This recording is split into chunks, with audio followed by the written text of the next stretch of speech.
One case that stands out is the case we did for Miss Ding that settled for $2.5 million for her spinal fusion. She was a passenger in a small tour bus that was going from Los Angeles to Las Vegas, and it went off the road and onto the desert floor, and the small tour bus hits a bump and slams down, and that energy goes up through her seat and causes her vertebrae to fracture. What was challenging about that case was that the defense said she should have had a seatbelt on, and if she had a seatbelt on, she would never have had those problems.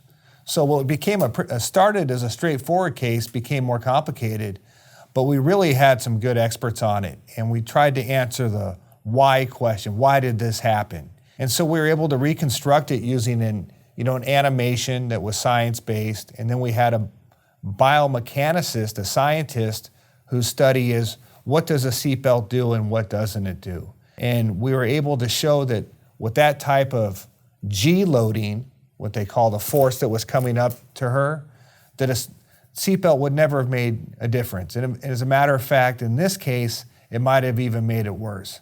That was a very interesting case that we had regarding seatbelts, and I think we had a good outcome for her.